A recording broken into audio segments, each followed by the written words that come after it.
만나서 반갑습니다. 지난 여름 친구들 엄청 더웠죠. 근데 어느새 가을이 성큼 다가왔어요. 친구들은 가을 하면 제일 먼저 뭐가 생각날까요?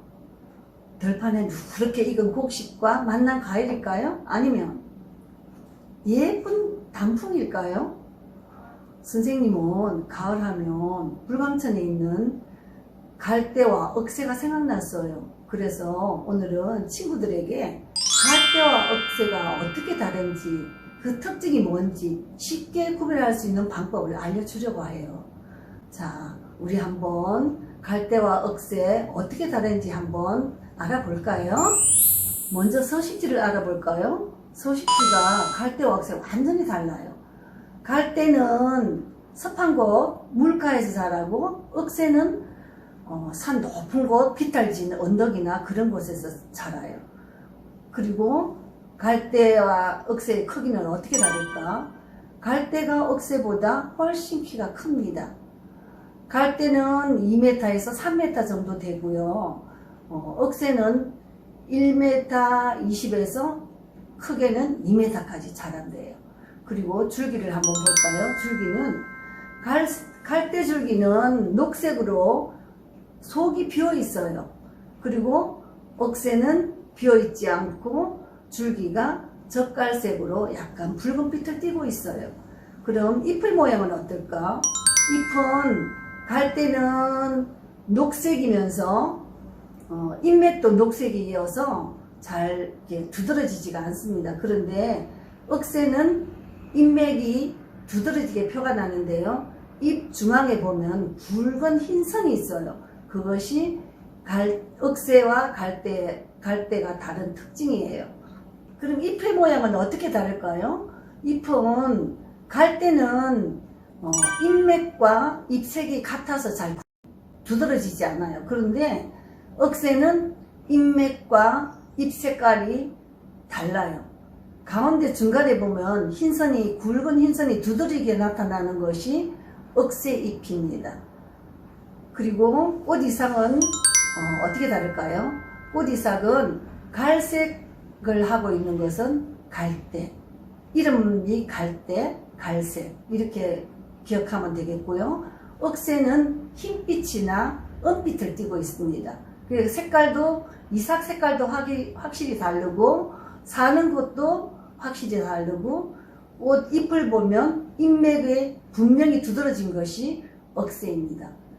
잘 구분할 수 있겠죠? 자, 그럼 갈대와 억새의 줄기는 어떻게 생겼을까요? 여기 화면을 보니까 갈대와 억새의 줄기가 있는데 어때요, 여러분? 여기는 갈대는 녹색이네요. 억새는 어떻게 생겼어요? 약간 젓갈색을 띠고 있네요. 잎을 보면 억새 잎은 어떻게 생겼어요? 이렇게 좁고 길게 생겼어요. 여기 갈대 잎은 어떤가요? 이렇게 억새 잎보다 넓게 생겼어요. 그리고 갈대는 줄기에 이게 마디가 있어요.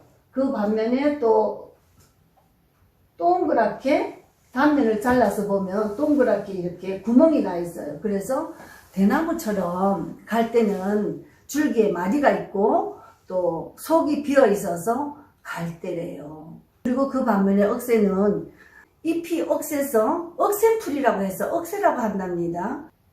다음에는 어떤 식물인지 한번 볼까요? 우와, 이게 뭐예요? 핫도그예요. 친구들, 핫도그 옆에 핫도그를 닮은 식물이 있죠. 이 식물 이름이 뭘까요? 우리 한번 알아볼까요? 이 식물의 이름이 부들이래요. 부들이라는 이름은 잎이 부들부들해서 부들이라고 하기도 하고요. 또 꼭 가루 바지를 할 때 부들부들 뜬다고 해서 부들이라고도 한대요. 그럼 이 부들은 어떻게 생겼나 다시 한번 볼까요? 자, 여기 화면을 보면 소시지처럼 생긴 이것이 암꽃이에요. 자, 여기 선생님이 부들을 가지고 왔는데요. 여기 보면 이렇게 여기가 암꽃이고 요 부분이 수꽃이에요. 요 부분이 수꽃인데 이 수꽃은 지금 여기 가지고 있는 것은 쑥꽃이 이미 가루바지를 끝났기 때문에 쑥꽃에 꽃가루가 하나도 없어요. 가루가 없는 상태로 지금 친구들에게 보여주는 거예요. 이것이 암꽃, 이 위에가 쑥꽃, 그리고 이 암꽃이 연그러져서 이제 여기 아래에 나와 있는 것처럼 이렇게 하얀 솜털처럼 이렇게 부풀어 올라요. 부풀어 올라서 하나하나 나란히 흩어져서 바람에 날려서 이동을 해서 번식을 하는 거예요. 그러면 이 부들은 이 씨앗으로만 번식할까요? 아니요. 씨앗으로도 번식하지만 뿌리로 번식을 해요. 물 밑에 뿌리로 번식을 하고 이 부들도 갈대와 억새처럼 이렇게 무리를 지어서 한 곳에서 많이 볼 수가 있어요. 그럼 친구들이 이 이상하게 생긴 식물의 이름이 뭐라고 했죠? 부들이라는 거 기억하세요? 자, 그럼 부들을 좀 더 구체적으로 한번 살펴보기로 할까요? 여기 이번 화면을 보니까 부들이 많이 있는 것을 볼 수가 있죠. 이 부들은 물에서 살고 있는데요. 더러운 물을 정화시키는 작용도 하고, 또 뿌리로 번식을 하고, 또 아까 선생님이 얘기했듯이 이 이삭이 솜처럼 부풀어서 이렇게 이동을 한다고 했는데, 여기 그림을 보면은 위에 부분만 이렇게 하얗게 되어 있죠. 이 암꽃이 연그러서 이렇게 이삭이 되기까지 위에서부터 이렇게 아래로 점점 솜처럼 이렇게 부풀어 올라서 바람을 타고 이동하는 거예요. 그리고 여기 밑에 보면 이상한 그림이 하나 있죠. 이 그림이 뭘까요? 이 그림은 잎의 단면을 잘라 놓은 거예요. 선생님이 여기 지금 잎을 가지고 있는데 이 잎을 보면은 한쪽은 이렇게 납작하게 생겼어요. 그리고 한쪽은 약간 둥글게 생겼어요. 여기 납작하게 생겼고 여기가 둥글게 생겼어요. 그 속에는 이렇게 공기층이 다 이렇게 나 있어요. 그리고 그 단면을 이렇게 잘랐을 때 이런 모양을 하고 있어요. 물가식물에는 공기를 정화시키기 때문에 아마도 여기가 공기층이 있지 않나 그렇게 생각을 해요, 선생님은.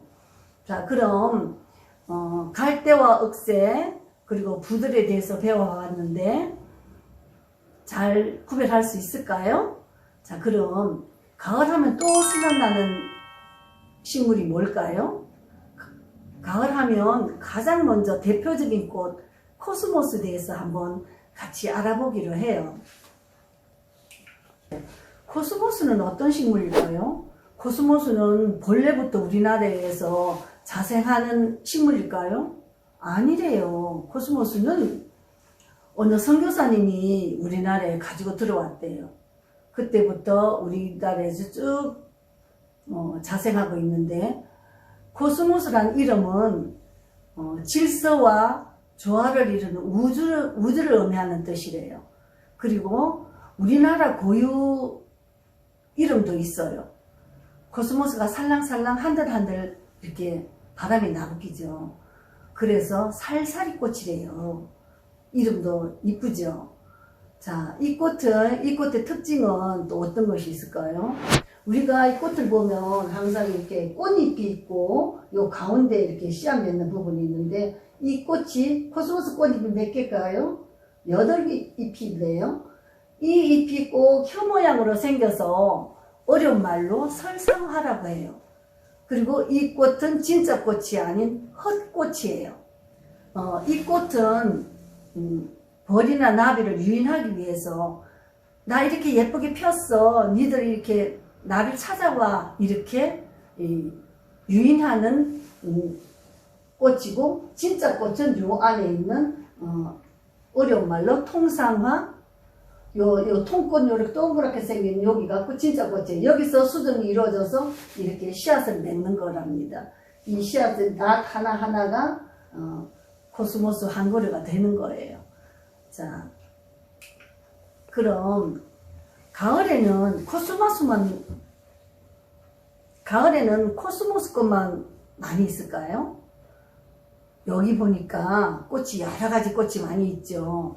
가을에 우리 불광천에서 볼 수 있는 꽃들 선생님이 여기 이렇게 화면에 담아봤는데 한번 보기로 해요. 국화도 있고 해바라기도 있고 과꽃, 백일홍, 쑥부쟁이, 구절초. 쑥부쟁이나 구절초 이 국화를 총칭 털어서 덜국화라고 하기도 해요. 자, 친구들 오늘 갈대와 억새, 부들 그리고 코스모스에 대해서 알아봤는데요. 아 참, 억새는 산에서만 있다고 했는데 왜 불광천에도 억새같이 생긴 풀이 있을까요? 친구들이 의문점을 가질 수 있겠네요. 그거는 물가에 있는 억새는 물억새라고 해요. 물억새는 또 억새와 조금 달라서 걔는 또 물을 좋아한대요. 물가를. 그래서 이름도 물억새라고 해요.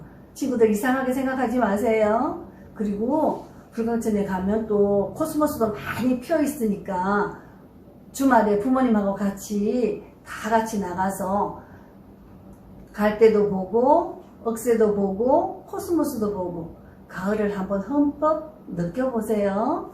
그럼 친구들 다음에 또 만나요. 안녕.